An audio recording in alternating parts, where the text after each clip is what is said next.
ए इंसान, जीवन के मकसद को तू पहचान। तू खुदा की इबादत के लिए है, तेरे लिए है सारा जहान। जी मेरा सवाल ये है कि इस्लाम कैसा धर्म है, आसान तरीके से समझाएं।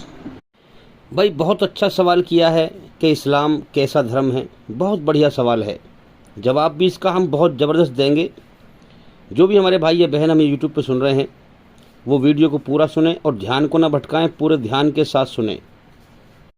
और अगर आप हमारी वीडियो से फ़ायदा उठाकर ईश्वर अल्लाह के करीब हो रहे हैं, अपने बनाने वाले सच्चे मालिक के करीब हो रहे हैं, आपको फ़ायदा हो रहा है तो भी वीडियो को लाइक ज़रूर कर दिया करें ताकि हम समझ जाएं, हमें भी संतुष्टि मिलेगा भी हमारे वीडियो से लोग फ़ायदा उठा रहे हैं, लाइक कर रहे हैं।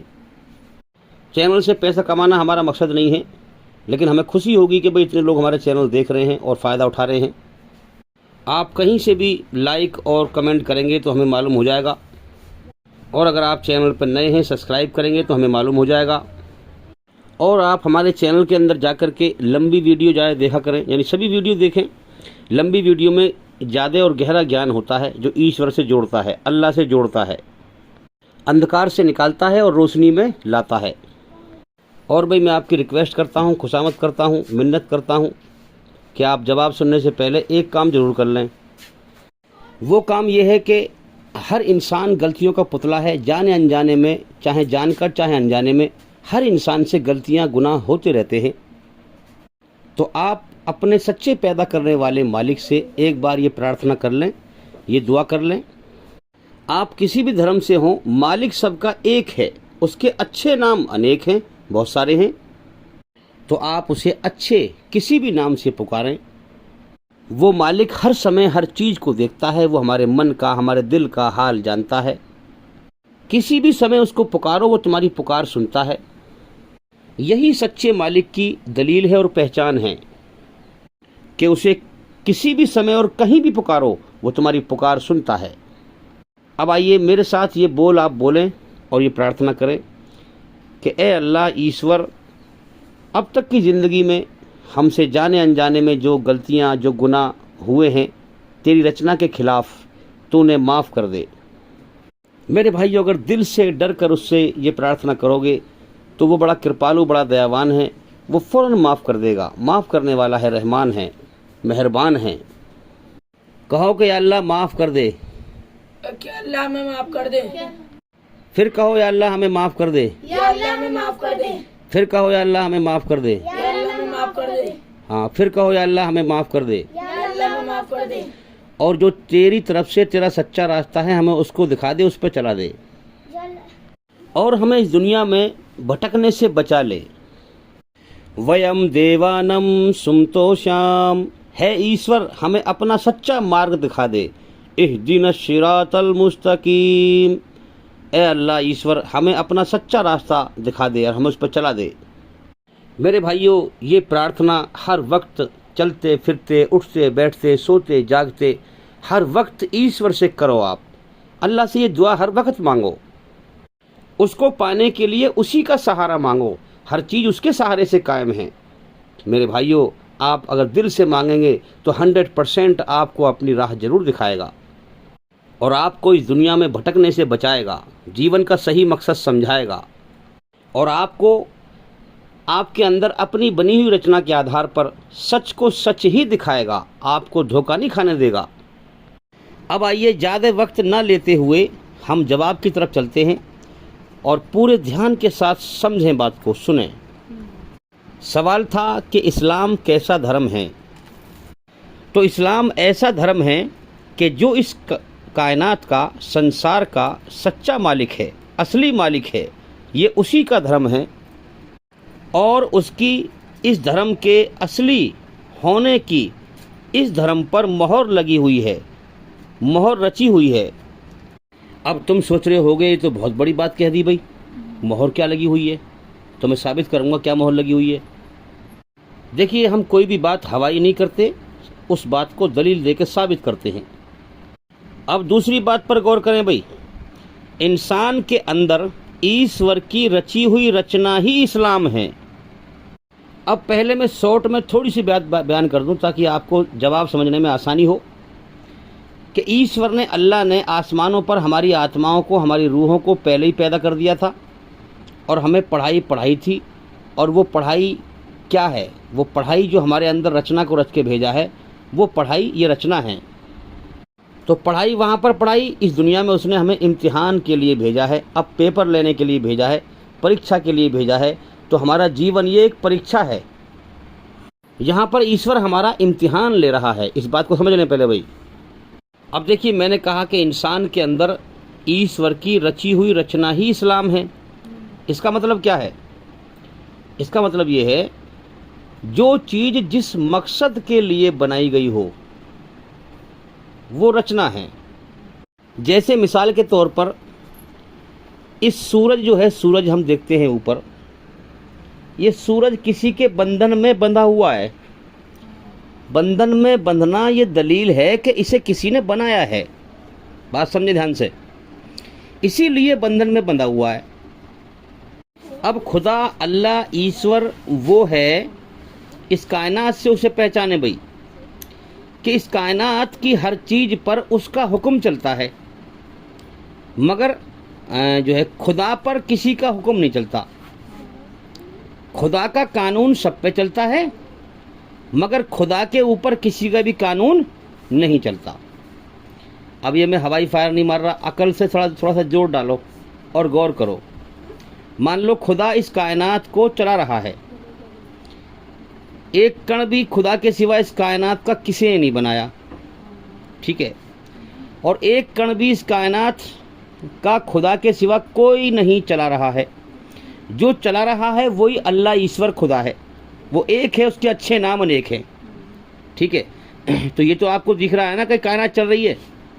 जब दिख रही है ये बात आपको, तो चलाने वाला है इसका। फिर जो चला रहा है, मैं उसी की बात कर रहा हूँ। अब वो खुदा इस कायनात को चला रहा है। अगर उससे बड़ा कोई होता, उसके बराबर का भी कोई होता, उससे कोई ताकतवर होता, तो उसके ऊपर हावी होता, है ना?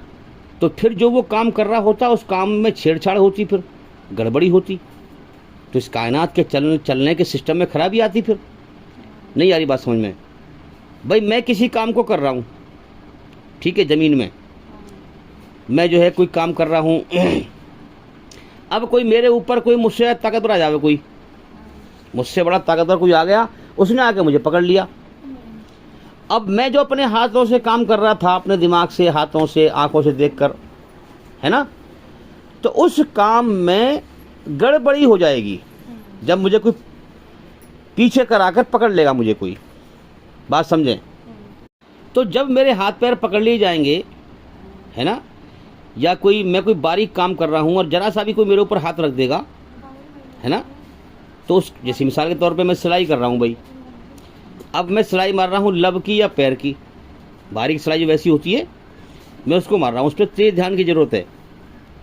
अगर जरा भी ध्यान भटकेगा तो सिलाई खराब हो जाएगी। या फिर मैं कोई चला रहा हूँ गाड़ी, है ना, स्टीयरिंग मेरे हाथ में है और गाड़ी चल रही है स्पीड से। अब कोई जरा सा भी मेरे कंधे पकड़ लेगा अचानक से, तो एकदम से गड़बड़ी होगी ना होगी? या कोई मेरा स्टीयरिंग पकड़ ले आ करके, हैं, या मुझे पकड़ ले आ करके, तो गड़बड़ी होनी है। तो इस बात से समझें आप कि खुदा से कुरान में जो कहा गया है, कुल हुवल्लाहु अहद, कि वो अल्लाह इस कायनात का मालिक एक है। पहली बात तो एक है। क्या दलील है कि एक के इशारे पर पूरी कायनात चल रही है। ना उस जैसा कोई है, ना उसके बराबर कोई है, ना कोई उससे बड़ा है। अल्लाहु समद, सारा जहान उसके सामने बेबस है, मोहताज है, मगर वो किसी के सामने बेबस नहीं है, मोहताज नहीं है। तो आप पूरी कायनात में देख लें, सारी कायनात में जो है, सारी कायनात उसके सामने बेबस है। कितनों को ज़िंदगी देता है, मौत देता है ना? आप कायनात में गौर करें, उसकी बात साथ देखें। लम यलिद वलम यूलद, ना उसने अपने पेट से किसी को जना है और ना वो किसी और से जना गया है। ना उसके माँ बाप है, ना वो किसी का बाप है। ना उसकी शुरुआत है, ना उसका अंत है। मतलब क्या हुआ कि इस कायनात में जितनी भी चीज़ें हैं, सब उसकी पैदा की हुई हैं। जो चीज़ उसने पैदा करी है, उसको नापैद भी करेगा। जो चीज़ उसने पैदा करी है उसको ख़त्म भी करेगा। सारा जहान फ़ानी है, मरने मिटने वाला। अल्लाह लाफ़ानी है, कभी ना मिटने वाला। वलम यकुल लहू कुफुवन अहद। इस कायनात में जो भी चीज़ आपको दिखाई दे रही है ये सब उसकी पैदा की हुई है। हाँ, अल्लाह इन सब से अलग और निराला है। जो इस कायनात का बनाने वाला है, बनाने वाला बनी हुई चीज़ों से अलग है। समझ में आ रही है बात? और बनाने वाले के सामने बनी हुई चीज़ हर प्रकार से बेबस और मोहताज होती है। इसीलिए हम कायनात में देख रहे हैं कि बनाने वाला अपनी बनी हुई चीज़ों के साथ में जो चाहता है वो करता है। कितने इंसानों को पैदा करता है, मौत दे के मट्टी में मिला देता है। उसकी बादशाहत इस कायनात में पहचाने। जब इस कायनात का असली और सच्चा मालिक इस कायनात की चीज़ों से अलग और निराला है तो फिर उसका रूप आकार आप बना ही नहीं सकते, क्योंकि कायनात में जो चीज़ दिखाई दे रही है वो खुदा है ही नहीं। कायनात में जो चीज़ आपको दिखाई दे रही है उसी का तो आकार बना सकते हैं आप। जब आपने खुदा को देखा ही नहीं तो आकार कहाँ से बना लेंगे भाई? मूर्ति हो, कोई भी चीज़ हो। तो लिहाजा वो निराकार है और मस्जिद में ही उसकी सच्ची भक्ति होती है। मस्जिद में कोई मूर्ति नहीं होती। नमाज ही असल में उसकी असल इबादत है। तो इस खुदा का कानून हर चीज़ पे चलता है, मगर उस पर किसी का कानून नहीं चलता। तो यहाँ से साबित हुआ कि ये सूरज जो है, सूरज ये भी उसका पैदा किया हुआ है और उसके कानून के बंधन में बंधा हुआ है। जो चीज़ कानून के बंधन में बंधी हुई हो वो पूजा के लायक नहीं है। वो खुद गुलाम है उस खुदा की जिसका कानून उसके ऊपर है, जिसके कानून में वो चीज़ बंधी हुई है। तो आप समझें कि सूरज भी एक कानून के बंधन में है। इस सूरज की जो रचना है वो रची है ईश्वर ने कि तुझे जो है पूरे जहान को रोशनी देनी है। ये रचना है इसकी। तो ईश्वर अल्लाह ने सूरज की रचना को रचा कि तुझे सारे जहान को रोशनी देनी है। तो ये यही काम करता है मेरे भाइयों, ये रचना के खिलाफ नहीं चलता। अब अल्लाह ईश्वर ने जो चीज़ जिस मकसद के लिए बनाई है वो चीज़ अगर उस मकसद पर चले तो उसे मुस्लिम कहते हैं। अब मुस्लिम से पहले ज़रूरी है इस्लाम। इस्लाम का मतलब है कि जिस अल्लाह ने जिस चीज़ को बनाया है वो उसके सामने अपने आप को समर्पित कर दे और फिर उसके कहने को माने। तो इस्लाम का मतलब है कि कोई भी चीज़ हो अपने आप को अपने बनाने वाले के सामने समर्पित कर दे, झुका दे, अपनी गर्दन को डाल दे और फिर अपनी मनमानी ना करे, अपने बनाने वाले की मर्जी पर चले। अपने बनाने वाले की मर्जी पर चलने को मुस्लिम कहते हैं और उसके सामने समर्पित करने को, अपनी मर्जी छोड़ने को इस्लाम कहते हैं। अब जब अल्लाह ने ज़मीन, आसमान, सूरज, चांद, इन तमाम चीज़ों को बनाया तो इन सब को हुक्म दिया, कुरान में हुक्म है, इन सब को हुक्म दिया कि तुम अपनी खुशी से या ना खुशी से। तो जब अल्लाह ने ज़मीन, आसमान, सूरज, चांद, पूरी कायनात को बनाया तो फिर इसको हुक्म दिया, तो सबको पैदा करके कहा कि अपनी खुशी से या ना खुशी से हमारे आगे सर झुकाओ, हैं, यानी इस्लाम कबूल करो, अपने आप को हमारे सामने समर्पित करो। तो ज़मीन, आसमान, सूरज, चांद, तमाम चीज़ों ने इस्लाम कबूल किया और अल्लाह के सामने अपने आप को समर्पित कर दिया और सब अल्लाह के सामने झुक गए और सब ने कहा कि ए हमारे बनाने वाले मालिक, हम तेरे सामने अपने आप को समर्पित करते हैं, इस्लाम कबूल करते हैं और हम अपनी मनमानी नहीं करेंगे, हम मुस्लिम बनकर तेरी आज्ञा का पालन करेंगे। अब आप देख लें मेरे भाइयों, सूरज मुस्लिम है, ईश्वर के सामने समर्पित करके इस्लाम कबूल करके मुस्लिम है। ये मुस्लिम यानी ईश्वर की आज्ञा के खिलाफ चल नहीं सकता, है ना। ईश्वर ने हुक्म दे रखा है तुझे रोशनी देनी है, रोशनी देता है। कभी तुमने देखा है सूरज को छुट्टी करते हुए? अगर ये अपनी मनमानी करता, इस पर किसी का कानून ना होता तो कभी तो कहता कभी मुझे बहुत दिन हो गया, अब एक आध महीने की छुट्टी कर लूँ कम से कम। अगर ये 4 दिन की भी छुट्टी कर लेगा ना तो ज़मीन पे जितने जीवधारी हैं सबका बेड़ा गर्क हो जाएगा। अब आप इसी हिसाब से देख लें, सारी कायनात मुस्लिम हैं। सारी कायनात ने अपने आप को ईश्वर के सामने, अपने बनाने वाले पैदा करने वाले मालिक के सामने अपने आप को समर्पित करके, और सारी कायनात मुस्लिम है। मुस्लिम का मतलब ईश्वर की आज्ञा का पालन करने वाली, ईश्वर की आज्ञा के खिलाफ नहीं चलती। ज़मीन को हुक्म दे रखा है, हाँ, उसने ज़मीन को हमारे लिए चलने फिरने के लिए जो है बिछौना बिछाया, फर्श बनाया, तो इसको हुक्म दे रखा है तुझे बिछे रहना है, तो ये बिछी हुई है, ईश्वर की आज्ञा के खिलाफ नहीं चलती। हवाओं को हुक्म दिया तुझे चलते रहना है ताकि सारे जीव सांस लेते रहें। अगर एक मिनट को भी हवा बंद बिल्कुल हो जाए ना, 1 मिनट को भी बिल्कुल हवा बंद हो जाए तो सारे जीव मर जाएंगे।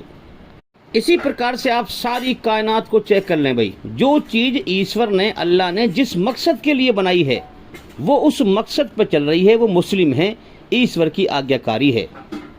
अब ईमानदारी से बताओ, ज़मीन पर, आसमान पर, सूरज पर, चांद पर, हवाओं पर, हर चीज़ पर ईश्वर की रचना की मोहर है कि नहीं? जो चीज़ जिस मकसद के लिए रची है उसने, हैं, वो रचना ही मोहर है। अब याद रखें, ज़मीन, आसमान, सूरज, चांद, जितनी कायनात है ना, इसके पास भी ऑप्शन है कि ये ईश्वरी रचना के खिलाफ चल सकती है, उसका इनकार करके। भाई किसी के हुक्म को हम क्यों नहीं मानते? क्योंकि उसका इनकार कर रहे हैं। जब उसका इनकार कर दिया तो उसका हुक्म भी नहीं मानना हमें। और किसी के हुक्म को क्यों मानते हैं? उसको मानकर फिर उसका हुक्म मानते हैं, सीधी सी बात है। तो इस सारी कायनात के पास भी ऑप्शन है कि ये ईश्वर के खिलाफ भी चल सकती है, मगर ये डर के मारे नहीं चलती, क्योंकि ईश्वर की सज़ा को जानती है ये कायनात। और कुरान हदीस की रोशनी में हमें मालूम होता है कि ज़मीन, आसमान, सूरज, चांद, हाँ, अगर ये भी अल्लाह की नाफरमानी करें तो इनके लिए भी जहन्नुम की आग है, हाँ, नरक की आग। वल्कन कुरान से हमें ये मालूम पड़ता है कि अल्लाह ताला इस दुनिया की आग को भी नरक की आग से डराता है, हैं? हाँ, इब्राहीम अलैहिस्सलाम को जब आग में फेंका गया तो आग को हुक्म दिया कि ए आग, अगर मेरे इब्राहीम का एक बाल भी जलाया तो नरक में जलाऊंगा, जहन्नुम में जलाऊंगा। तो मेरे भाइयों, वो मालिक पैदा करता है चीज़ को और फिर उसे अपना आदेश देता है। अब हम देख लें, पूरी कायनात अल्लाह का आदेश मान रही है, ये मुस्लिम है, अल्लाह की आज्ञाकारी है, इस्लाम कबूल करके अल्लाह के सामने अपने आप को समर्पित करके अपनी मनमानी नहीं कर रही है कायनात, ये अपने मालिक की मर्ज़ी पर चल रही है। और बनाने वाला अपनी बनी हुई चीज़ को हर प्रकार से कंट्रोल करना भी जानता है, जो चाहे उसके साथ कर सकता है, वो उस पर पूरी ताकत रखता है। तो अब आप सारी कायनात में जितनी भी चीज़ें हैं, ज़मीन, आसमान, सूरज, चांद, जो भी ये कार्य कर रहे हैं, इस कार्य में ईश्वर की रचना देखें आप, ठीक है। अब आते हैं हम इंसान की रचना पर। देखो, ये सारी कायनात की जो फैक्ट्री है ना, ये एक मालिक की है। इस फैक्ट्री के हिसाब से ही मैं जो उस मालिक का कानून यहाँ पर चल रहा है, इस फैक्ट्री के कानून के हिसाब से मैं बात कर रहा हूँ, बेमेल बात नहीं कर रहा कि साहब कानून कुछ और है, मैं कहीं और की बात कर रहा हूँ। अब होटल का मतलब क्या है? उसमें खाना बनता है, लोग वहाँ पर आकर खाना खाते हैं, है ना। तो होटल एक फैक्ट्री हो गई, उसमें एक चीज़ बनती है, खाना बनता है और वहाँ पर लोग खाना खाते हैं आकर के, ये मतलब है होटल का, ठीक है। अब उसमें बेमेल काम कोई कर दिया जावे, बेमेल उसके खिलाफ, उस होटल के खिलाफ, जैसे मान लिया प्लेटों में वहाँ पर जो है सब्जी लाते हैं, है ना, मटर पनीर लाते हैं, दाल लाते हैं, खाने की चीज़ें लाते हैं, रोटी लाते हैं, और भी बहुत सारी चीज़ें हैं। अगर मैं एक प्लेट में मट्टी ला के धर दूँ तो हैं, खाने वालों के सामने एक प्लेट में मट्टी ला के धर दूँ, घास खोद के ला के धर दूँ, तो वो क्या कहेंगे, अबे ये क्या नहीं, ये कौन लिया है अबे इसको? तो वहाँ पे एकदम से हलचल सी मच जाएगी। क्यों? क्योंकि वो बेमेल चीज़ आ गई, वो उसके मेल से अलग है। वहाँ खाना खाया जाता है, बजाय खाने के में मट्टी ला के धर दी जाए तो वो बेमेल होगी कि ना होगी? इसी प्रकार से मैं बेमेल बात नहीं कर रहा हूँ। जो इस कायनात का मालिक है, जिसकी ये फैक्ट्री है, जो उसकी इस कायनात में रची हुई रचना है, उस रचना के आधार पर बात कर रहा हूँ मैं, बेमेल बात नहीं है। बात पर ध्यान दें। अब आप इंसान की रचना पर गौर करें। इंसान को ईश्वर ने बनाया कि नहीं? माँ के पेट में आँख, नाक, कान हमारे बनाए ईश्वर ने, और फिर हमारे अंदर अपनी रचना को रचा। अब रचना क्या है, इस पे गौर करना है बारीकी से भाई। रचना, दो रास्ते बनाए हैं इसके जीवन जीने के। इंसान कोई पत्थर की मूर्ति नहीं है बेजान, हैं कि इसके अंदर जान नहीं है, पत्थर की मूर्ति है, ना देख सके, ना सुन सके, ना चल सके, ना फिर सके, है ना बात कर सके। इंसान के अंदर एक जान है और इसके अंदर एक आत्मा है, एक रूह है। उस आत्मा का इम्तिहान है और उस रूह के अंदर एक रचना रची हुई है, जीवन जीने का रास्ता। कुरान में कहा गया है अल्लाह वो है जिसने हर चीज़ को पैदा किया, फिर उसे जीवन जीने का तरीका बता दिया। अल्लाह वो है जिसने हर चीज़ को पैदा किया, फिर उसके अंदर ज़िंदगी की, यानी उसने जीवन दिया, फिर जीवन जीने की ज़रूरतें, यानी जीवन की ज़रूरतें उसके अंदर लगा दी। जैसे पेट लगा दिया हमारे अंदर शरीर में, फिर पेट के अंदर भूख लगा दी, फिर भूख को दूर करने का सामान भी ज़मीन पे से पैदा कर दिया। अल्लाह वो है जिसने जीवन दिया, फिर जीवन की ज़रूरतें हमारे अंदर लगाई, फिर ज़रूरतों को पूरा करने का सामान भी मुहैया कर दिया। लेकिन ज़रूरतें पूरी करता है काम करवा करके, हमसे कर्म करवाता है ना, जब हमें हमारी ज़रूरतें पूरी होती हैं। वरना जानवरों को बिना कर्म करवाए खिलाता है, हमें कर्म करके खिलाता है। क्यों? क्योंकि हमारा इम्तिहान ले रहा है, परीक्षा ले रहा है, टेस्ट ले रहा है। हमें उसने जीवन का समय दे दिया है और रोज़ी हमारी मुकद्दर की लिख दी है और हमारा इम्तिहान ले रहा है। और जीवन जीने के 2 ही रास्ते बनाए हैं, तीसरा नहीं बनाया। जैसे मिसाल के तौर पर कोई पानी की टंकी हो या कोई प्लास्टिक का ड्राम हो, उसमें मैं 2 सुराख कर दूं पानी निकलने के लिए या आने के लिए, जाने के लिए 2 सुराख कर दूं पानी निकलने के लिए, ठीक है। अब कोई देखे आकर के भाई ये, मैं कहूँ भाई 2 सुराख कर दिए मैंने, यहाँ से पानी निकलेगा, हैं। अब वो कहने लगे भाई तीसरी जगह से कहाँ से निकलेगा, तो मैं उससे कहूँगा तीसरी जगह मैंने बनाई ही नहीं है, 2 ही जगह बनाई है, 2 जगह से पानी निकलेगा। और मैं कहीं बैठ जाऊँ तो फिर मैं इस बात को कह सकता हूँ कि भाई मैंने 2 ही जगह बनाई है पानी निकलने के लिए, तीसरी जगह है ही नहीं जो तीसरी जगह से पानी निकलेगा। इसी प्रकार से अल्लाह ने भी हमारे जीवन जीने के 2 ही तरीके बनाए हैं, तीसरा नहीं है। दोनों में से कोई से पे हम चल सकते हैं, हमें फ्री विल दिया है, छूट दिया है। अब हम तरीकों को समझ लें, ये 2 तरीके कौन से बनाए हैं इसकी बारीकी समझें पहले हम। अब ये 2 तरीके हमें रचना से ही मालूम पड़ जाते हैं और कुरान भी बयान करता है। तो 2 रास्ते रखे हैं रचना में भाई, कि चाहे वो अल्लाह का अपने बनाने वाले सच्चे मालिक का, देखो सच्चे मालिक की बात कर रहा हूँ मैं, दुनिया में नकली खुदा बहुत हैं, बहुत इंसान दुनिया में झूठ का प्रोपगंडा फैला हुआ है भाई। इंसान भटके हुए हैं दुनिया में, समझ नहीं पाते सच्चाई को। तो जो इंसान का सच्चा बनाने वाला मालिक है उसने 2 रचना रची हैं। क्या रचना है? चाहे वो उसका शुक्र अदा करे या उसका इनकार करे, यानी कि उसे माने या इनकार करे। क्या मतलब है इस बात का? इस बात का मतलब ये है कि आप भी समझ लेंगे, बच्चा भी समझ लेगा इस बात को, कि भाई हमें किसी ने तो पैदा किया है, माँ के पेट में आँख नाक कान हमने खुद तो बनाए नहीं है। इस बात को ज़रा सी देर में सोच लोगे आप, अगर अकल है आपके अंदर। और फिर दुनिया में आने के बाद हमारे अंदर शरीर में ताकत है, आंखों में देखने की ताकत, कानों में सुनने की ताकत, हाथ में पकड़ने की ताकत, ये सारी ताकतें किसकी हैं भाई? उसी अल्लाह ने दी है। फिर हमारे अंदर पेट लगा दिया, ज़िंदगी दी, ज़िंदगी की ज़रूरतें लगा दी, इन ज़रूरतों को पूरा करने का सामान भी जो है पैदा कर दिया। ज़मीन में से रोज़ी पैदा कर रहा है, इसलिए बाज़ार में बिकने को आ रही हैं, जब ये हम खा रहे हैं। जब ज़मीन में से रोज़ी पैदा ना करेगा तो कहाँ से बिकने को आएगी, कहाँ से हम खाएंगे? तो लिहाजा अब ये सारे एहसानात हैं उसके। आसमान, हम जो है हवा से फ़ायदा उठा रहे हैं, सांस ले रहे हैं, सूरज से फ़ायदा उठा रहे हैं, उसकी ज़मीन पर चल रहे हैं, ये सारी चीज़ें हमारी सेवा में लगा रखी हैं भाई। ईमानदारी से बताओ, ये उसने हमारे साथ में अच्छा काम किया या बुरा काम किया है? मैं आपसे पूछता हूँ, अच्छा किया है ना, तो ये उसका एहसान हो गया ना। फिर मानोगे क्या नहीं इस बात को? एहसान हो गया, तो उसने हम पे एहसान किया है, तो उसके एहसान के बदले में हम क्या करें? उसका एहसान माने और उसका शुक्र अदा करें, यानी उसे मालिक माने कि वो हमारा मालिक है, खालिक है, बनाने वाला, पैदा करने वाला, पालने वाला।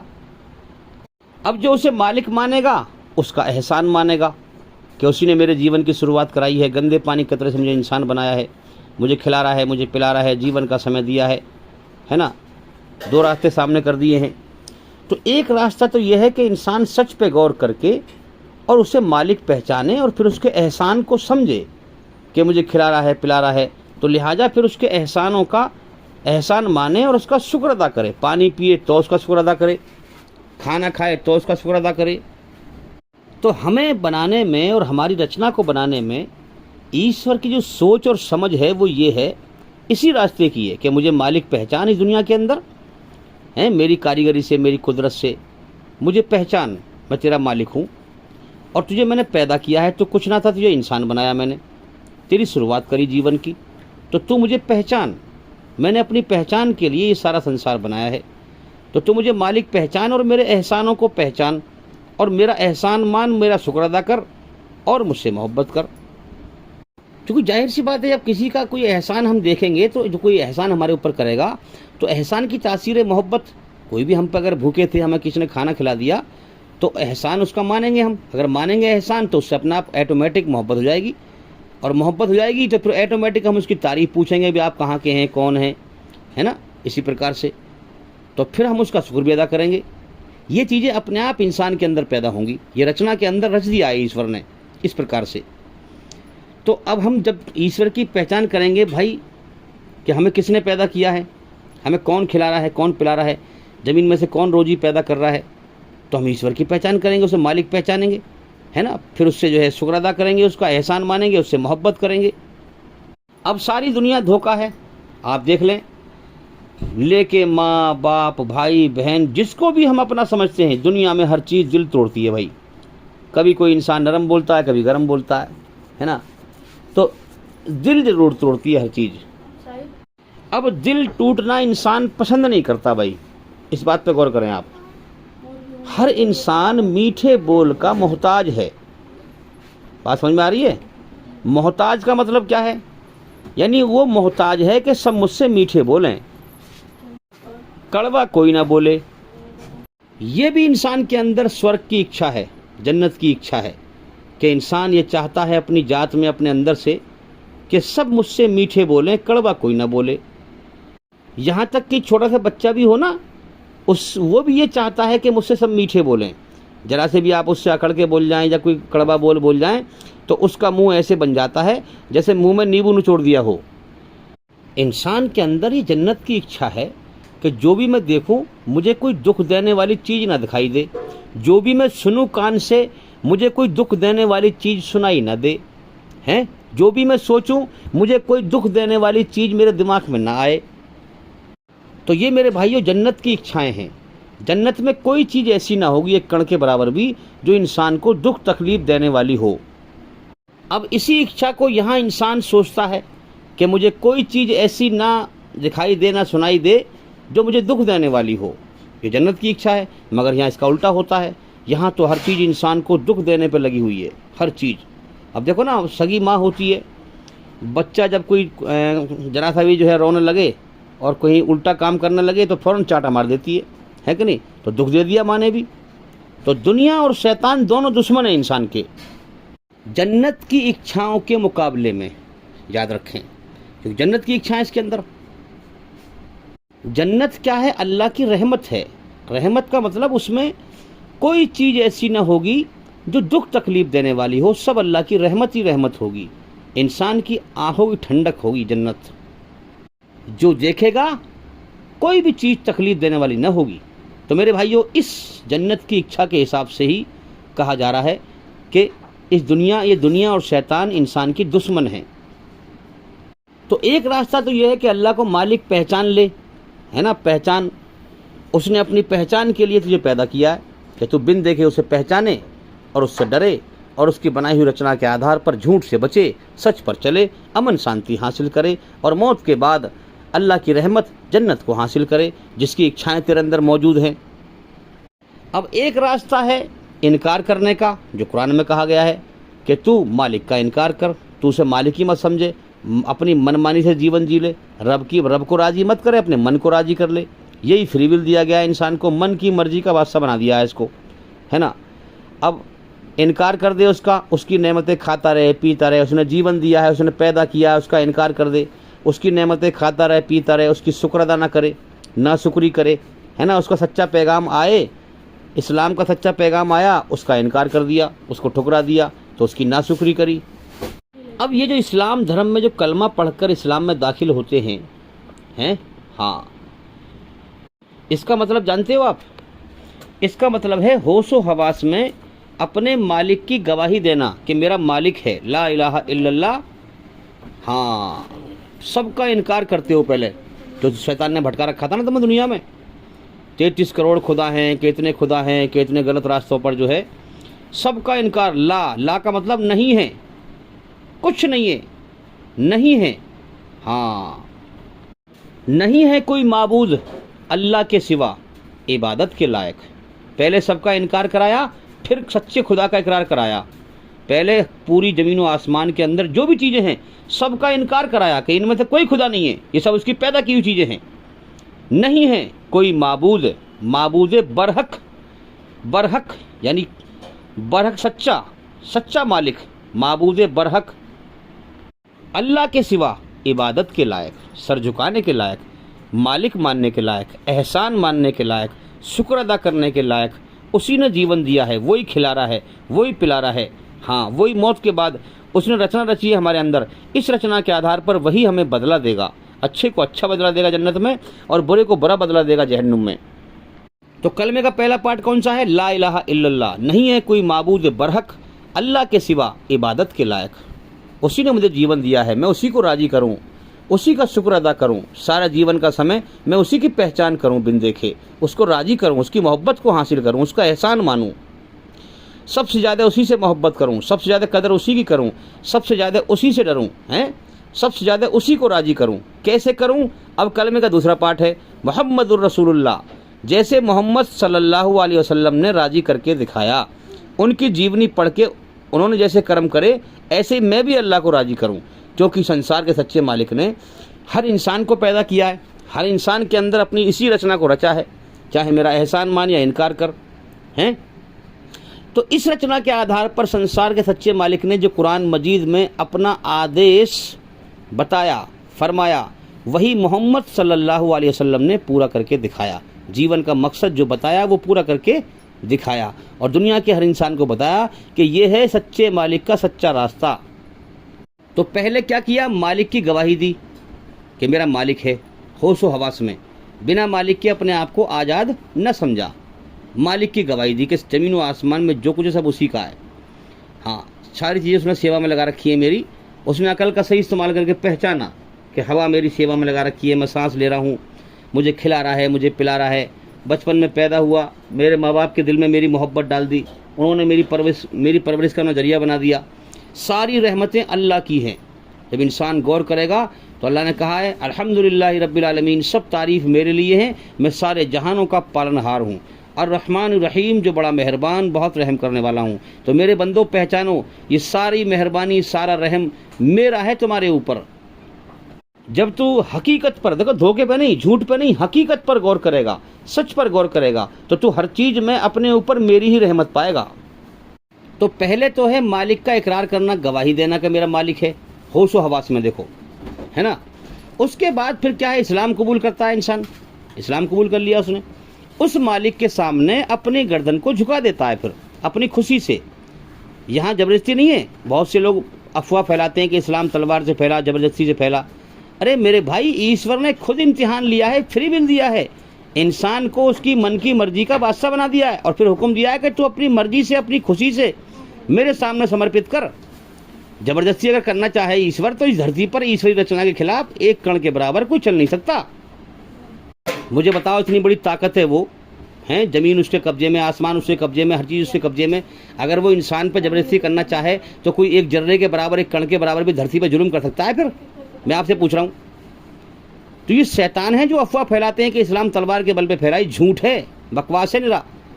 ईश्वर ने खुद फ्री विल दिया है कि अपनी मर्जी से, अपनी इच्छा से, अपनी खुशी से मेरी पहचान कर, इसलिए मैंने तुझे पैदा किया है।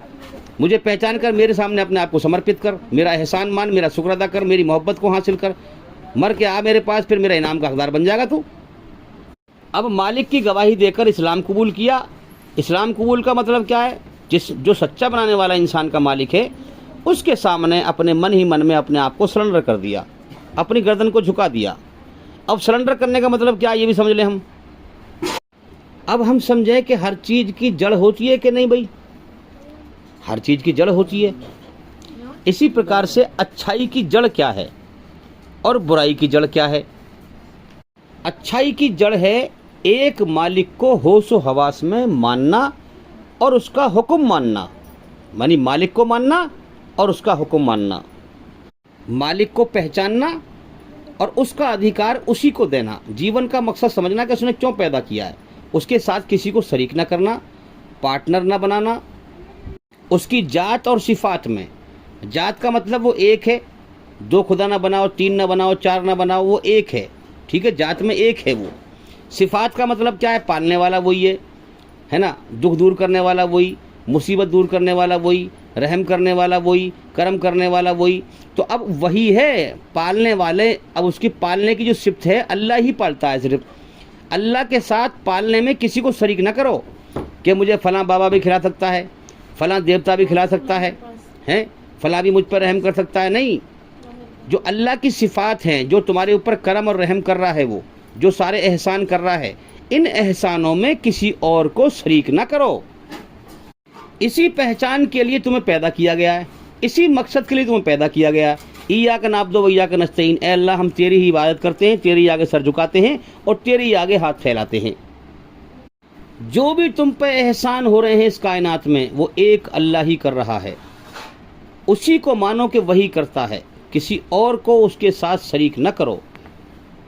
अगर तुम मेरी बात समझ ना पाए हो तो एक कुरान में एक दलील दी गई है, उससे समझ लो। हाँ, अल्लाह फरमाता है कि ये सारी दुनिया के इंसान मिलकर भी एक मक्खी पैदा नहीं कर सकते हैं, मक्खी पैदा नहीं कर सकते। तो आप समझ लें, फिर इसी मिसाल से समझ लें कि जो भी तुम्हारे ऊपर एहसान अल्लाह कर रहा है, एक खुदा, एक अल्लाह, हाँ, उसके सिवा कोई तुम्हारे ऊपर एहसान नहीं कर सकता। तो इसीलिए अकल से सही पहचान करके उसको और उसका अधिकार उसी को दें, उसके साथ किसी को शरीक ना बनाएं, उसी के आगे सर झुकाएं और उसी के आगे हाथ फैलाएं। अब वो हमारा बनाने वाला है, उसने हमें बनाया है भाई, तो हमसे ज़्यादा हमारे बारे में क्या अच्छा है और क्या बुरा है हमारे बनाने वाले को पता है। तो लिहाजा हमें क्या करना चाहिए फिर कि हमें, अगर हम अपनी मर्जी पर और दुनिया के लोगों की मर्जी पर चलेंगे तो दुनिया का हर इंसान खतावार है, गलतियों का पुतला है। याद रखें, बिगड़ी हुई अकलें, कभी हम सही रास्ते पर चल ही नहीं सकते। जिसने हमें बनाया है वो सच्चा है, तो उसकी रचना के आधार पर हम क्या करें कि हम अपनी गर्दन को उसके सामने झुका दें, इस्लाम कबूल कर लें और मुस्लिम उसके आज्ञाकारी बन जाएं, अपनी मर्जी छोड़ दें और दुनिया वाले लोगों की मर्जी छोड़ करके उस एक खुदा को माने और उस खुदा की मर्जी पर चलें, तब हमें उसकी मोहब्बत हासिल होगी और इसी का नाम धर्म है। तो सारी अच्छाइयों की जड़ वो है एक ईश्वरवाद, तौहीद कहा गया है इस्लाम में। एक मालिक को मानना और उसको पहचान करना और उसके अधिकार अदा करना, उसका हक उसी को देना और फिर जो उसके हुक्म हैं उन पर चलना। जो मालिक को मानेगा हकीकत में अच्छा इंसान कहलाने के लायक वही है और वही बेहतरीन इंसान है। याद रखें, इसलिए कुरान में कहा गया है कि अल्लाह के नज़दीक जात पात, रंग, नस्ल, छूत छात, ऊंच नीच कुछ भी नहीं है, सारे इंसान बराबर हैं। अगर कोई बड़ा है तो वो बड़ा है जो अल्लाह के हुक्म पर, अल्लाह की बनाई हुई रचना के आधार पर जितना ज़्यादा अच्छाई पर चलता हो, अल्लाह के नज़दीक वो बड़ा है। अच्छाई पर चलता हो और बुराई से बचता हो। तो हमें अपनी मर्जी पर चलने से अल्लाह की मोहब्बत, ईमान हासिल नहीं होगा, हम ईमानदार नहीं बन सकते। अपनी मर्जी पर चलने से और दुनिया के लोगों की मर्जी पर चलने से हम हरगिज़ ईमानदार नहीं बन सकते। हम अगर ईमानदार बन सकते हैं तो अपने मालिक को मानने, दिल से मानने से और उसकी मर्जी को मानने से ईमानदार बन सकते हैं। इसलिए मुसलमान के घर में पैदा होने से मुसलमान नहीं होता, इस्लाम के पैगाम पर अमल करने से, कर्तव्य करने से मुसलमान होता है। अब खाली तुम नाम रख लो मुसलमानों के, हैं, मोहम्मद दिलसाद है, अब्दुल्ला है, जाबिर है, साकिर है, नाम धर लो तुम, नाम से क्या होता है? नाम से कुछ नहीं होता है। जब तक इस्लाम के पैगाम पर, अल्लाह की मर्जी पर ना चलोगे, मुसलमान नहीं हो। क्योंकि मुस्लिम का मतलब है अल्लाह की आज्ञा का पालन करने वाला, उसकी बनाई हुई रचना के आधार पर सच पे चलने वाला, झूठ से बचने वाला। तो जो इंसान का बनाने वाला सच्चा मालिक है, उस मालिक को मानेगा, उसकी पहचान करके उसे सही से पहचानेगा पहले तो, सच्चे मालिक को, और फिर जिस मकसद के लिए पैदा किया है उस अधिकार को पूरा करेगा, उस हक को पूरा करेगा, अल्लाह के हक को पूरा करेगा। और फिर उसके हुक्म पर चलेगा। यही इंसान धरती पर ईमानदार कहने के लायक है ईश्वरीय रचना के आधार पर। जो इंसान मालिक को नहीं मानेगा, उसका हक अदा नहीं करेगा, वो चाहे धरती पर कितने अच्छे काम करता फिरता रहे, मेरे भाइयों, वो ईमानदार कहलाने के लायक नहीं है ईश्वर की नज़र में, जिसने जीवन दिया है, जिसका सब कुछ है पूरी कायनात में। तो सारी अच्छाइयों की जड़ है तौहीद, एक ईश्वरवाद, यानी कि अपने एक मालिक को पहचानना, उसका अधिकार उसी को देना, इसको तौहीद कहते हैं, एक ईश्वरवाद कहते हैं। जो मालिक हमारे ऊपर सारे एहसान कर रहा है, उस मालिक को पहचानना, उसकी पहचान करना, और फिर जिस मकसद के लिए पैदा किया है उसको पूरा करना।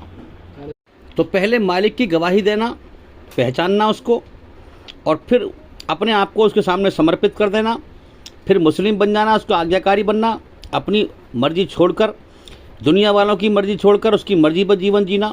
उसकी मर्जी कुरान में है और मोहम्मद सल्लल्लाहु अलैहि वसल्लम की जीवनी में है। फिर ये रास्ता है फिर उसकी मोहब्बत को हासिल करने का। जब सबसे बड़ा एहसान उसका है हमारे ऊपर, तो सबसे ज़्यादा मोहब्बत भी हम उसी से करें, उसका एहसान मानें। तो जब हम उसकी मोहब्बत मांगेंगे तो हमारे दिल में दाखिल कर देगा, तो फ़ौरन हम समझ जाएंगे हाँ उसकी मोहब्बत मिल गई, इसका मतलब इस्लाम सच्चा धर्म है और मौत के बाद भी फिर ज़िंदगी है, जन्नत और जहन्नुम है। इंसान को रोशनी यही मिल जाएगी, इंसान की ज़िंदगी में इनकलाब आ जाएगा। दो चीज़ें मिल जाएंगी उसको भी ख़ास तौर पे, दो चीज़ें। क्या चीज़ें? एक तो वो खुद सच पे चलेगा और सच को दुनिया में फैलाएगा, हाँ, और फिर पूरी दुनिया पर सब्र करेगा। ये तीन चीज़ मिल जाएंगी। सब्र करेगा पूरी दुनिया पर, पूरी दुनिया का सब्र मिल जाएगा उसको, फिर दुनिया से उसकी तवज्जो और ध्यान हट जाएगा, जन्नत की तरफ लग जाएगा। तो ये इस्लाम का जो रास्ता है ये अल्लाह की मोहब्बत हासिल करने का है। जब अल्लाह की मोहब्बत मिल जाएगी तो सारी दुनिया की हर चीज़ की मोहब्बत फीकी पड़ जाएगी। हाँ, दुनिया से तवज्जो हट जाएगी, दुनिया का धोखा हट जाएगा। दुनिया मौत का घर है, दुखों का घर है, बीमारियों का घर है, दुनिया का धोखा हट जाएगा, इसकी ज़िंदगी में इनकलाब आ जाएगा। इसी को कुरान में ईमान का नूर कहा गया है। ईमान का नूर इंसान को मिल जाता है दुनिया के अंदर ही, मरने से पहले उसे अल्लाह ताला दिखा देता है, मौत के बाद की हकीकत समझा देता है उसको। तो सारी अच्छाइयों की जड़ है अपने सच्चे और सही मालिक की पहचान करना, उसका अधिकार उसी को देना और फिर उसका कहना मानना, उसके हुक्म से जीवन जीना, अपने मन को राज़ी ना करना, रब को राज़ी करना, उसके हुक्म पे चलना। मेरे भाइयों, वो हमारा बनाने वाला है। मैंने भी बताया आपको कि हमसे ज़्यादा हमारे बारे में क्या अच्छा है क्या बुरा है उसी को पता है ना। तो उसके हुक्म में जो है हमारे लिए भलाई ही भलाई है। अगर वो हमसे कहता है कि शराब न पियो, तो इसमें हमारा ही तो फ़ायदा, उसका क्या फ़ायदा है? अल्लाह नफ़ा नुकसान से पवित्र है, इसलिए अगर हम अल्लाह की इबादत करेंगे तो अपने फ़ायदे के लिए करेंगे, अल्लाह का फ़ायदा नहीं है उसमें।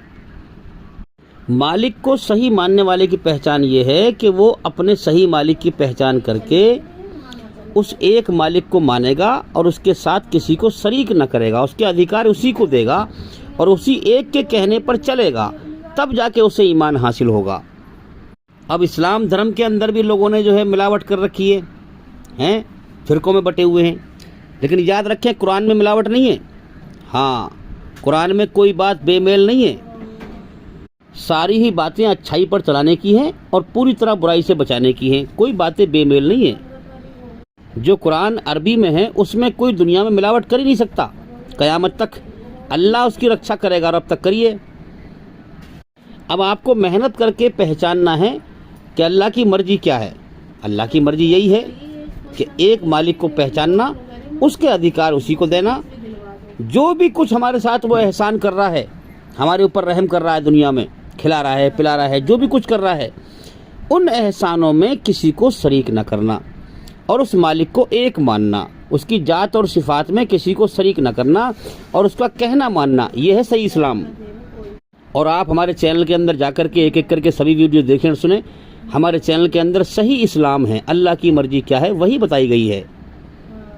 तो ये रास्ता है कुरान के मुताबिक अल्लाह को मालिक मानकर उसका एहसान मानने का और शुक्र अदा करने का और फिर ईमान हासिल करके मरने का और जन्नत को हासिल करने का। ये दो रास्ते बनाए हैं, वे दो रास्तों के दो अंजाम हैं मौत के बाद, जो साफ साफ कह दिया गया कुरान में। जो ईमानदार बन के मरा उसके लिए जन्नत है, अल्लाह का इनाम है, जो बेईमान बन के मरा उसके लिए जहन्नुम है, सज़ा है। अब शिर्क को सबसे बड़ा गुनाह कहा गया है इस्लाम में कि जिसने अल्लाह के सिवा इस कायनात का एक कण भी, एक जर्रा भी किसी ने नहीं बनाया। अल्लाह के सिवा इस कायनात को कोई नहीं चला रहा, एक कण के बराबर भी। अल्लाह के सिवा किसी भी इंसान पर कोई रहम और करम नहीं कर रहा, मगर अल्लाह के साथ ये शरीक करे, ये सबसे बड़ा गुनाह है। कुरान कहता है कि अल्लाह ताला शिर्क के अलावा हर गुनाह को माफ़ कर सकता है जिसको चाहेगा, लेकिन शिर्क पे पक्की मोहर लगा दी कि शिर्क को माफ़ नहीं करेगा। अब सारी बुराइयों की जड़ क्या है भाई? दिल से जो सच्चा बनाने वाला मालिक है उसकी पहचान ना करके हैं, और उसकी मर्जी पे जीवन ना जीना और अपनी मनमानी से जीवन जीना, उसकी नाशुक्री करना या उसके साथ किसी को शरीक करना, सारी बुराइयों की जड़ शिर्क है। और शिर्क है, क्या है शिर्क भाई? अल्लाह और उसकी मर्जी में मिलावट करना।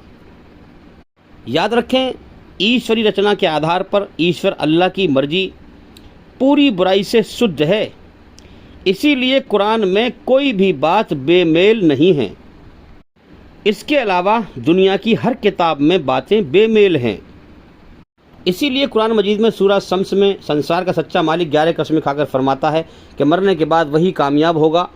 हाँ, मरने के बाद दूसरी ज़िंदगी में वही कामयाब होगा जो इस ज़िंदगी में अपनी आत्मा, अपने शरीर को, अपनी रूह को बुराई की गंदगी से इस कुरान मजीद के द्वारा अपने बुरे कर्मों को अच्छे कर्मों से बदलकर अपनी आत्मा, अपनी रूह को बुराई की गंदगी से पवित्र करके दूसरी ज़िंदगी में उसने कदम रखा, प्रवेश किया, कदम रखा, बुराई से शुद्ध होकर, हाँ, दूसरी ज़िंदगी में मौत के बाद कदम रखा, वही मरने के बाद कामयाब होगा। तो याद रखें, इस दुनिया में सही इस्लाम पर चलकर मरकर इंसान धोखा नहीं खाता, वल्कन कामयाब हो जाता है। तो दूसरा रास्ता है इनकार करने का, कि इंसान मालिक का इनकार कर दे। हैं, अब तुम कहोगे भाई कि इनकार कौन कर रहा है? हर धर्म का आदमी उसे पुकारता है एक को। हैं, हमारे हिंदू भाई कहते हैं भगवान, हैं, पुकारते हैं उसे। तो मेरे भाई, ये ईश्वर ने, अल्लाह ने आसमानों पर जो पढ़ाई थी वो रचना इंसान के अंदर रची हुई है। उस रचना के आधार पर इंसान की आत्मा उसी मालिक को पुकारती है, मगर यहाँ बेहोशी है, इंसान को गफलत है। अपनी रचना की आवाज़ को होश व हवास में पहचानना है और उस मालिक को होश व हवास में पहचानना है, और कुरान के द्वारा याद दहानी करनी है इस रचना की। हैं, हाँ, तब ये ईमान हासिल कर सकता है, तब ये अल्लाह का मानने वाला बन सकता है। बेहोशी में तो हर इंसान पुकारता है, क्योंकि रचना में पहले रचा हुआ है ना, पढ़ाई तो पढ़ा के भेजा है उसने, लेकिन इस पढ़ाई को भूले हुए है। रचना अल्लाह ताला ने रच के भेजी है वहाँ से। अब चूँकि दुनिया भूलने का जहान, गफलत का जहान, शैतान का फसाद का अड्डा, शैतान भटकाने में लगा हुआ है, तो इंसान यहाँ पर आकर भूल जाता है। भूलना इस जहान की फितरत है, याद रखें। तो यहाँ फिर अल्लाह ताला याद दहानी के लिए पैगंबर को भेजता है, अपनी बनाई हुई रचना के आधार पर किताब भेजता है, फिर पैगंबर से कहता है चल के दिखा। तो चल के दिखाता है तो फ़ौरन इंसान याद दहानी कर लेता है कि हाँ, मेरे बनाने वाले मालिक का सच्चा धर्म ये मेरे अंदर समाया हुआ है, यही धर्म सच्चा धर्म है। तो कुरान मजीद क्या है कि याद दहानी। तो इसकी मिसाल ये आप ये समझिए, जैसे मिसाल के तौर पर आपके पास मैंने आपको कहीं भेजा तो कुछ मोती सफ़ेद लेकर भेजा मैंने आपको, है ना, सफ़ेद मोती। अब सफ़ेद मोती मैंने आपको दिए और भी मोती हैं उसमें, नीले, पीले, लाल, गुलाबी, हरे। अब फिर मैंने आपको जो है कहा मैं सफ़ेद मोती और भेज रहा हूँ भाई, पहले ही भेजे थे मैंने, तो लिहाजा सफ़ेद मोतियों को सफ़ेद में मिलाना है तो तू कामयाब हो जाएगा। सफ़ेद में काला नहीं मिलाना, नीला नहीं मिलाना, है ना, सफ़ेद ही मिलाना है, मैच मिलाना है उसका, मैच, तो कामयाब हो जाएगा। इसी प्रकार से ईश्वर ने हमारी रचना में हमें पढ़ाई पढ़ा के भेजा है, अच्छाई में सुकून, बुराई से बेचैनी घबराहट, हैं, हाँ, गलती पर पछतावा, शर्म का मादा, हया का मादा, जन्नत के शौक़, जहन्नुम के खौफ। मैंने एक आदमी से पूछा, भाई ये बताओ, ज़्यादा उम्र नहीं थी उसकी, मैंने कहा भाई ये बताओ, क्या, मेरे सवाल का जवाब दो। उन्होंने कहा पूछो। मैंने कहा ये बताओ, क्या सच बोलना अच्छा काम है या बुरा? उसने कहा अच्छा काम है। और मैंने कहा झूठ बोलना अच्छा काम है या बुरा? उसने कहा बुरा काम है। तो फिर मैंने उससे कहा भाई तुमने ये जवाब जो दिया है ये तुमने सही जवाब दिया है बिल्कुल, कि हाँ मैंने कहा ये बात तुम्हें किसने सिखाई? तो उसने कहा कि मुझे ये बात किसी ने नहीं सिखाई, किसी ने भी नहीं सिखाई। तो ये बात साबित हो गई है कि अल्लाह ने जो कहा है कि हमने इंसान की रचना को रच दिया है और उससे हमने दोनों रास्ते दिखा दिए, चाहे सच पे चले चाहे झूठ पे चले, चाहे हमारा एहसान माने हमारे मर्जी पर सच पे चले ईमान हासिल करे, या हमारा इनकार करके नाशुक्री करे झूठ पे चले। तो वो बात स्पष्ट रूप से खुल गई कि भाई हर इंसान को पता है ये बात। ये दुनिया में इंसान होश लिए घूम रहा है ना, इस होश में सबको पता है ये बात। तो इसी प्रकार से सफ़ेद मोती पहले दिए थे, दे के भेजा गया था। ईश्वर ने अपनी रचना को रच के भेजा, पढ़ाई करा के भेजा, है ना। अब सफ़ेद मोती फिर दोबारा भेजे कि इसको इसमें मैच कर लेना।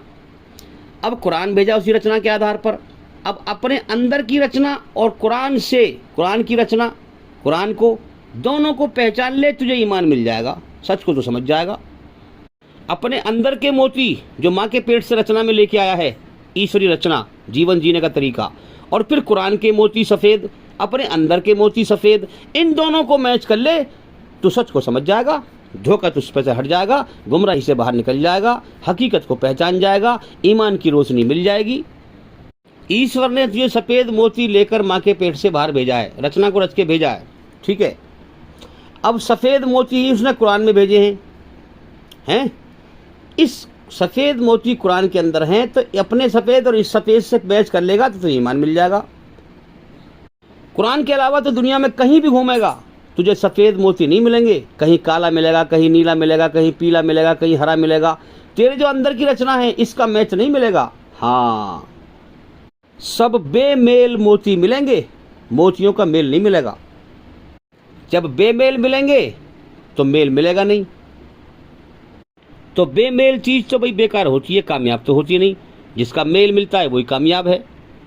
तो बेमेल चीज़ मिलाकर आप कुछ समय के लिए मन बहला सकते हैं, लेकिन जो मेल से जो आपको जो सही चीज़ मिलेगी, हाँ, वो हकीकत है।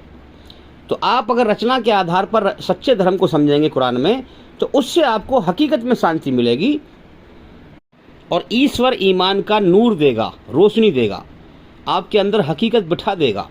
हकीकत में आपकी प्यास जो है बुझ जाएगी, जीवन का मकसद सही समझ में आ जाएगा आपको, क्योंकि सच कुरान के अंदर ही है।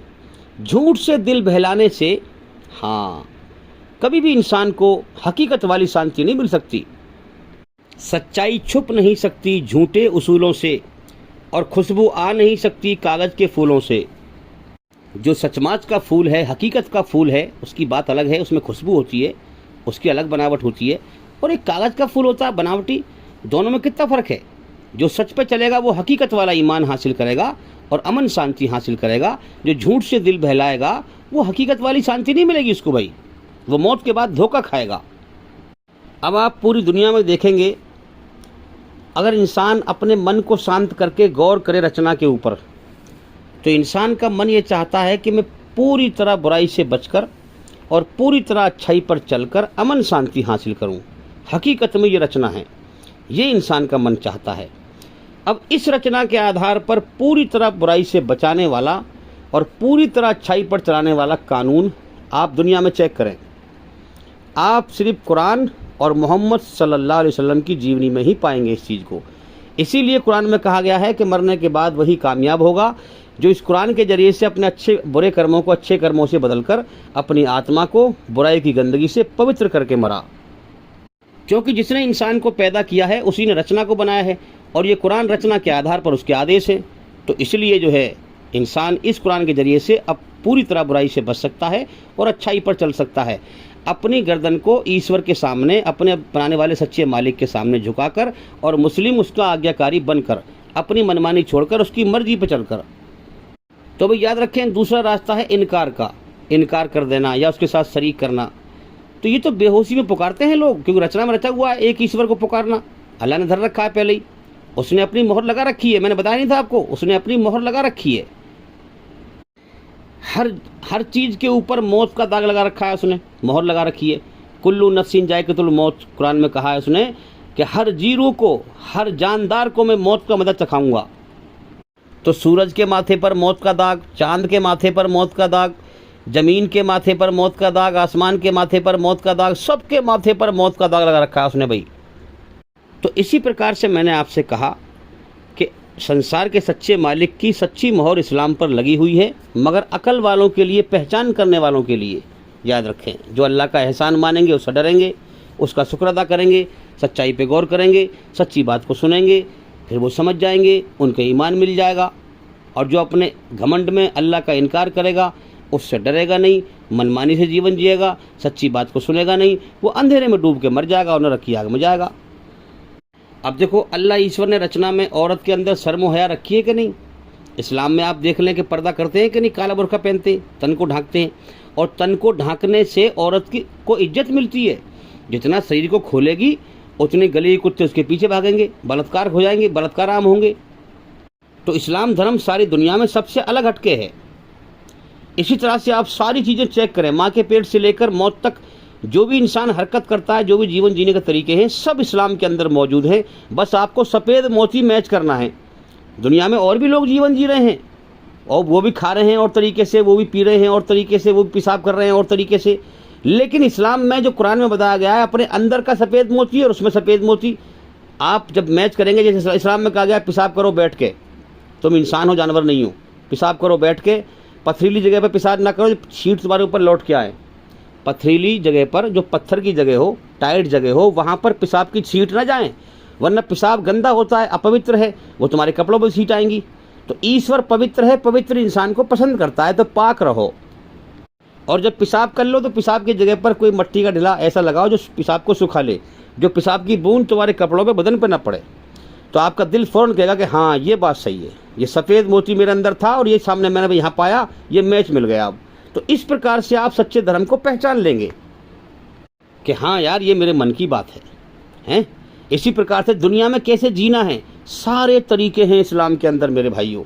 इस्लाम में दुनिया ही दीन है, दुनिया में रहकर ही अल्लाह को राज़ी करना है, दुनिया में रहकर ही दुनिया को छोड़ना है। दुनिया में रहना है, मगर दुनिया की किसी भी चीज़ से दिल नहीं लगाना, क्योंकि अल्लाह मौत पर छुड़वा देगा। अल्लाह से मोहब्बत करें। तो जिस मालिक ने हमें माँ के पेट से रचना को रच के भेजा है, उस रचना से मैच खाता है इस्लाम। तो आपकी रचना में जो चीज़, अगर आप ईमानदार हैं, आपकी रचना आपके अंदर सुरक्षित है, आपने रचना को ख़राब नहीं किया है, सोच आपकी अच्छी है, नीयत आपकी अच्छी है, तो जो चीज़ आपको अच्छी लगती है वही इस्लाम कहता है, अच्छाई पर चलो। तो मैंने आपसे कहा था कि संसार के सच्चे मालिक ने इस्लाम के असली धर्म होने की मोहर इस पर लगा रखी है। वो मोहर ये है कि जिस ईश्वर ने हमारे अंदर अच्छाई बुराई की रचना को रचा है, उस रचना के आधार पर इस्लाम धर्म है, उसी रचना के आधार पर इस्लाम धर्म है। तो इंसान के अंदर इस्लाम समाया हुआ धर्म है, हाँ, ईश्वरी रचना के आधार पर। अब ईश्वरी रचना में दो रास्ते हैं जीवन जीने के, हैं? चाहे ईश्वर का शुक्र अदा कर, उसे मालिक मानकर, उसने तुझे जीवन दिया है, खिला रहा है, पिला रहा है, उसका एहसान मान, उसकी मोहब्बत को हासिल कर, या फिर उसका इनकार करके उसकी नाशुक्री कर, अपने मन को राज़ी कर ले या अपने रब को राज़ी कर ले। ये दो रास्ते हैं मेरे भाइयों। मौत आनी है, मौत से कोई नहीं बचेगा। जो ईमानदार बन के मरा, अल्लाह की मोहब्बत लेके मरा, उसकी मर्ज़ी पे चल के मरा, उसे राज़ी करके मरा। ज़मीन व आसमान में जो कुछ है सब उसी का है, सब उसी का हम इस्तेमाल कर रहे हैं, खा रहे हैं, पी रहे हैं, है ना? तो जो उसे राज़ी करके मरा वो ईमान लेके मरा, जो उसकी मोहब्बत लेके मरा। जो उसकी नाशुक्री करके मरा, बिना मालिक की आज़ाद समझ के मरा कि कोई मालिक नहीं, कोई ज़िंदगी नहीं मौत के बाद, मनमानी करता है, धरती पर फसाद फैलाता है, दूसरों पर जुल्म जास्ती करेगा मेरे भाइयों। ऐसा आदमी दूसरों का हक मारेगा। इसीलिए आप देख लें, झगड़े हो रहे हैं, फसाद हो रहे हैं। हाँ, लोग इस्लाम को मिटाने की जो है पूरी भागदौड़ कर रहे हैं कि इस्लाम का कानून आ गया तो इस्लाम सच्चा धर्म है, शराब, जुआ, हराम खोरी हमारी सब छूट जाएंगी, इसलिए इस्लाम को मिटाओ। इसीलिए आपने देखा कि जो शैतान लोग हैं, लॉकडाउन में मस्जिदें बंद करा दी, नमाज नहीं पढ़ी जाएगी भाई, मगर शराब खाने खुले हुए हैं। क्या तुम्हें समझ में नहीं आती इनके कर्मों से कि ये लोग क्या धर्म पे चल रहे हैं? धर्म के नाम पे फसाद फैला रहे हैं, मॉब लिंचिंग कर रहे हैं, कत्ल व गारत फैला रहे हैं। तुम्हारी अकल में नहीं आती बात? कर्मों से इंसान दिख जाता है कि कैसे कर्म कर रहा है, ये धर्म पे है कि नहीं। धर्म कभी फसाद नहीं फैलाता। अब इस धरती पर कितनी सारी भीड़ है इंसानों की, कितने सारे इंसान भरे पड़े हैं। सही इस्लाम को पहचान कर इस्लाम पर वही चलेगा जो इस धरती पर सबसे ज़्यादा अक्लमंद और समझदार है, वरना अकल तो सबके पास है। लेकिन वही जो इंसान अपने आप को नरक से बचा ले, स्वर्ग में चला जाए और जीवन का सही मकसद पहचान ले, वो सबसे बड़ा अक्लमंद है। इंसानों की इतनी बड़ी भीड़ में अक्लमंद लोग ही सही इस्लाम को समझते हैं और उस पर चलते हैं और अपने मालिक को राज़ी करते हैं और मौत के बाद नरक से बच जाते हैं और स्वर्ग में हमेशा कामयाबी का जीवन पाते हैं और दुनिया का धोखा पहचान कर दुनिया से ध्यान हटाते हैं और सही मकसद समझकर अपने मालिक को राज़ी करने की तरफ दौड़ लगाते हैं। और बेवकूफ़ घमंडी लोग अल्लाह की दी हुई अकल का गलत इस्तेमाल करके अल्लाह की रचना के खिलाफ चल के अपने मालिक का इनकार करके धरती में फसाद फैलाते हैं। वो भी जीवन का समय पूरा करके अल्लाह के नाशुक्रे बन के, दुश्मन बन के मर जाते हैं और मरने के बाद नरक की आग में जाते हैं। मौत से कोई नहीं बचेगा, मौत सबको आनी है। जो ईमान लेके मरा वो कामयाब, जो ईमान से रह गया वो बर्बाद। तो मेरे भाइयों, कुरान का एक नाम है फुरकान। फुरकान का मतलब है सच और झूठ को नाप तोल कर बताने वाली चीज़, सच और झूठ को नाप तोल कर चेक करने वाली चीज़। अब सारी दुनिया में इस कुरान के द्वारा ही आप ईश्वरी रचना के आधार पर सच और झूठ को समझ सकते हैं। इस कुरान के अलावा कोई और रास्ता नहीं है। तो मेरे भाइयों, सारी दुनिया में जितनी भी अच्छाई और बुराई है उसकी पहचान कराता है कुरान कि अच्छाई क्या है और बुराई क्या है।